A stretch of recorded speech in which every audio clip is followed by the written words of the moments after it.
Sebuah showroom dan bengkel mobil di Jati Cempaka, Kota Bekasi, Jawa Barat terbakar Minggu pagi. Kobaran api yang membesar membuat warga panik dan berusaha menyelamatkan puluhan mobil yang ada di bengkel. Banyaknya material yang mudah terbakar membuat 3 unit mobil dan 10 sepeda motor ludes dilelap api. Diduga api berasal dari konsleting listrik yang terjadi di dalam bengkel. Dugaan sementara api disebabkan dari konsleting listrik. Untuk pengerahan unit dari pemerintah Kota Bekasi, 7 unit pemadaman dan 1 unit rescue.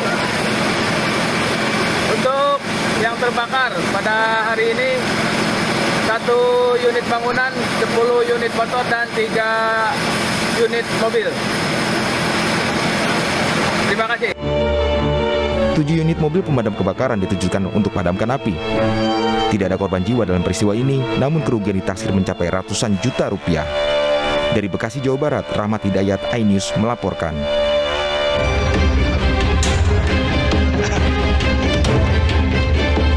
Aparat gabungan Polsek Teweh Tengah dan Polres Barito Utara, Kalimantan Tengah menggerebek lokasi judi dadu gurak dan sabung ayam di Desa Hajat, Kecamatan Teweh Baru. Kedatangan petugas membuat warga yang berada di lokasi lari kocar-kacir. Penggerebekan ini berawal dari laporan masyarakat yang merasa resah karena lokasi ini kerap dijadikan tempat perjudian dan seringkali menimbulkan keributan. Petugas meringkus 19 orang pelaku judi dan 2 perempuan yang diduga menjadi bandar. Selain itu, petugas juga mengamankan sejumlah alat judi, ayam aduan, serta uang puluhan juta rupiah sebagai barang bukti. Kita tadi bersama tim dari Polres Barito Utara, kita melaksanakan giat penggerbekan ke wara yang ada di Hajat. Berdasarkan dari informasi masyarakat kalau di situ ada dadu guraknya. Para pelaku judi yang terjaring kemudian dibawa ke Polsek Teweh Tengah untuk dimintai keterangan lebih lanjut.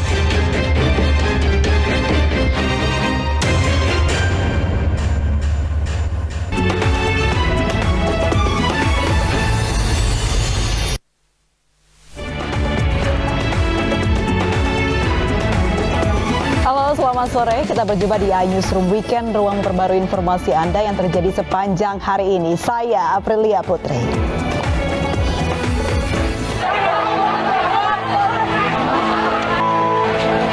Keributan sekelompok remaja tanggung ini terjadi tepat di depan Stasiun Sudirman, Menteng, Jakarta Pusat, Sabtu malam tadi. Sejumlah remaja yang biasa disebut komunitas SCBD ini akhirnya saling baku hantam. Belum jelas penyebab keributan, namun dari kabar yang beredar, kericuan dipicu pertikaian antara 2 gadis remaja yang memicu aksi saling serang 2 kelompok remaja laki-laki. Para remaja yang terlibat kericuan kemudian diamankan di pos polisi terdekat untuk selanjutnya dibawa ke Polsek Metro Menteng, Jakarta Pusat.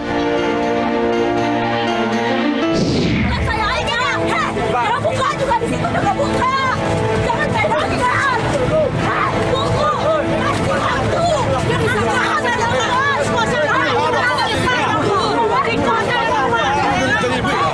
Tidak terima kursi miliknya disita petugas, jumlah PKL ini mengamuk dan memaksa petugas untuk mengembalikan barang yang disita. Suasana semakin memanas saat salah satu PKL berusaha menghentikan mobil Dalma Satpol PP yang hendak membawa kursi miliknya ke Mako Satpol PP. Para pedagang mengamuk lantaran menuding penertiban petugas tebang pilih dan tidak merata. Sementara petugas berkeras karena mereka telah berkali-kali memberi surat peringatan untuk pedagang kaki lima agar tidak berjualan di atas badan jalan dan fasilitas umum, namun tidak pernah diindahkan. Penertiban ini digelar sebagai persiapan Kota Padang sebagai tuan rumah dalam kegiatan Asosiasi Pemerintah Kota se-Indonesia atau APEKSI yang digelar hingga 10 Agustus mendatang.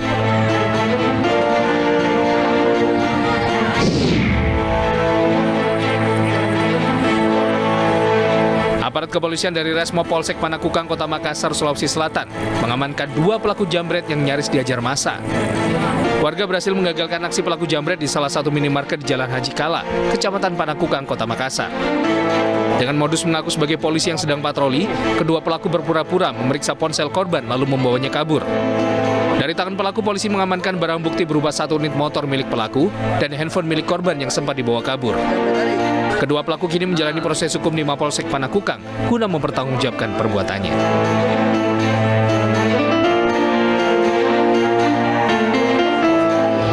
Pemirsa, Irjen Pol Verdi Sambo dinyatakan telah melanggar kode etik kepolisian terkait kematian ajudannya Brigadir Joshua. Jenderal Sambo kini diperiksa di Makobrimob Kelapa II Depok.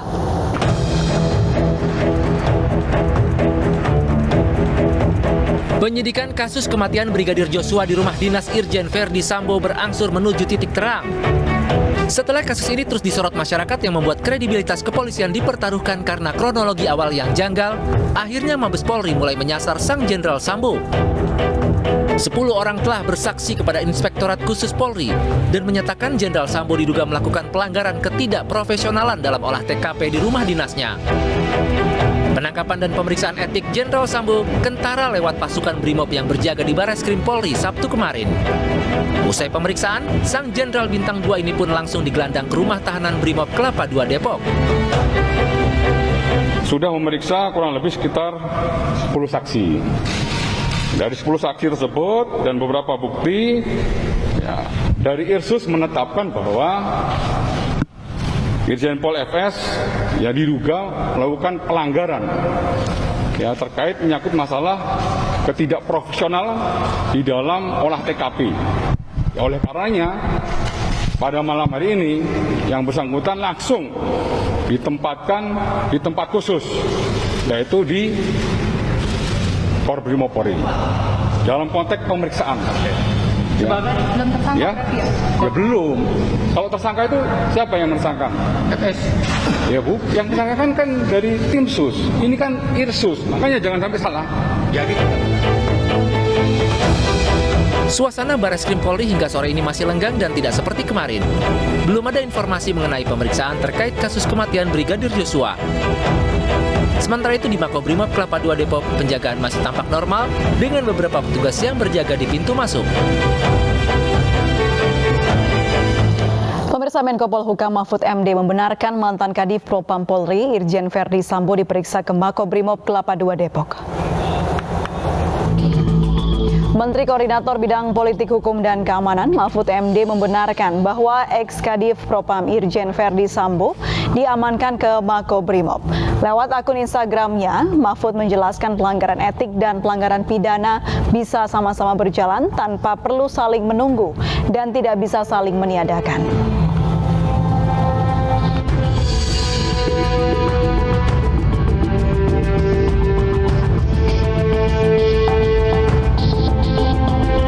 Pemirsa, Irjen Pol Verdi Sambo telah dinyatakan melanggar kode etik kepolisian terkait kematian ajudannya Brigadir Joshua. Saat ini tim khusus menahan Jenderal Sambo di ruangan khusus di Makobrimob Kelapa II Depok. Dan untuk mengetahui perkembangan kasus tersebut, kita sudah terhubung dengan Yola Duyanti di Makobrimob Kelapa II dan Nasta Syafrina di Bareskrim Polri Jakarta. Kita menuju ke Makobrimob terlebih dahulu. Selamat sore Yola, bagaimana situasi Makobrimob sore hari ini? Apakah ada pergerakan yang memancing perhatian publik? Baik, sore April dan juga pemirsa, memang pasca dari mantan Kadif Propam Polri Irjen Pol Verdi Sambo ini ditempatkan di tempat khusus yakni di Makobrimob Kelapa II Depok, Jawa Barat.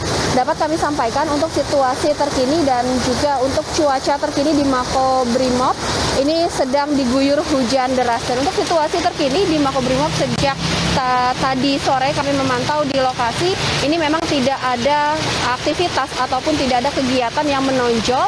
Ini artinya kegiatan di sini cenderung sepi dan juga normal begitu. Namun untuk pengamanan sendiri ini memang Makobrimob Kelapa II Depok, Jawa Barat ini dijaga ketat oleh sebagian petugas yang berjaga di pintu masuk menggunakan seragam lengkap dan juga senjata laras panjang. Dan juga ini dapat kami sampaikan di depan pintu masuk ini ada satu buah mobil barakuda yang sejak pagi tadi ini sudah standby di depan pintu masuk. Sedangkan untuk lalu lintas sendiri di depan Makobrimob atau sekitarnya ini terpantau lancar, tidak ada kemacetan ataupun kepadatan dari kendaraan sendiri dan memang tidak ada peralihan arus lalu lintas di sini. Dan memang menurut keterangan dari Kadif Humas Mabes Polri, Dedi Prasetyo, ini mengatakan ditempatkannya Irjen Pol Verdi Sambo di Makobrimob ini dengan tujuan agar proses ini berjalan secara independen dan juga dengan proses yang cepat. April. Baik, terima kasih Yola Duyanti. Kita beralih ke Nasta Syafrina di Bareskrim Polri Jakarta. Ada update terbaru dari Bareskrim Polri, Nasta? Ya, selamat sore April dan juga pemirsa. Setelah mantan mantan Kadifropam Irjen Verdi Sambo ini diamankan di Mako Brimob yang ada di Kelapa II, Depok, Jawa Barat. Kini pasca pengamanan yang terjadi pada hari Sabtu kemarin 6 Agustus 2022, bisa dilihat juga di belakang saya dan di layar kaca Anda terdapat beberapa pengamanan juga, seperti salah satunya yaitu mobil taktis, di mana juga mobil taktis ini berada di belakang saya. Kemudian pada siang hari kami juga melihat terdapat petugas Brimob ataupun juga yang lainnya untuk berjaga-jaga, baik itu di area luar Bareskrim maupun juga di dalam area Bareskrim.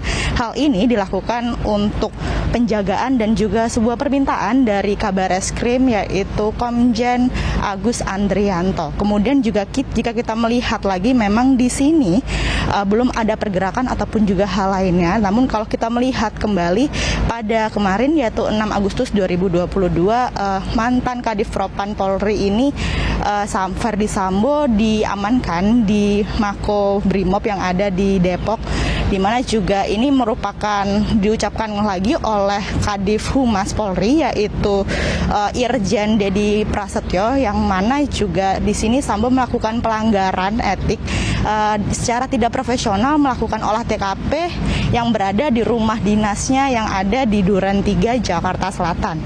Kemudian untuk salah satu pelanggaran etiknya ini, yaitu si Sambo Verdi Sambo melakukan mengambil rekaman CCTV ataupun juga yang lainnya, sehingga hal ini juga masih dilakukan pemeriksaan lebih lanjut berada di Mako Brimob Depok yang ada di Depok, Jawa Barat.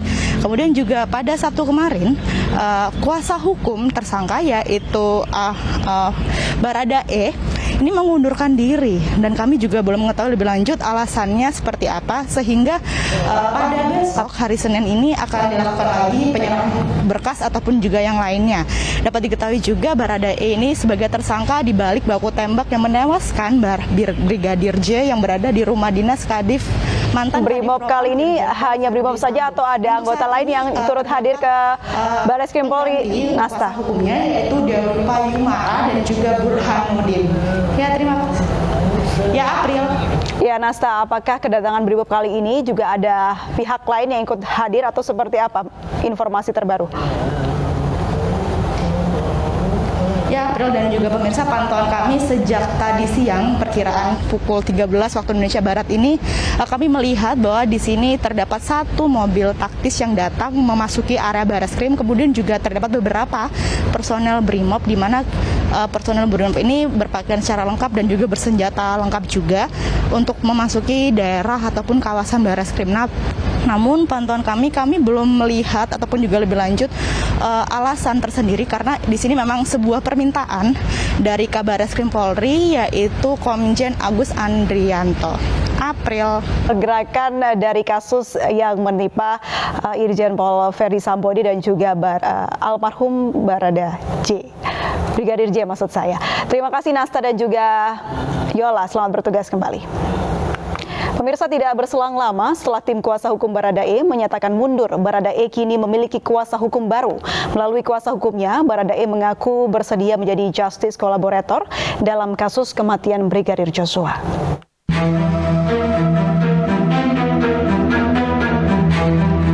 Tersangka kasus kematian Brigadir J, Barada Richard Eliezer atau Baradae mengaku bersedia menjadi justice collaborator dalam kasus kematian Brigadir Joshua. Hal ini disampaikan kuasa hukum Baradae, Dewi Payumara, saat berada di Bareskrim Polri Sabtu kemarin.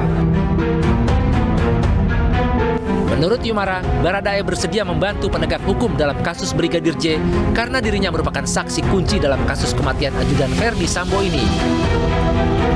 Kuasa hukum baru Baradae ini juga menyebut akan meminta perlindungan ke Lembaga Perlindungan Saksi dan Korban atau LPSK Senin besok.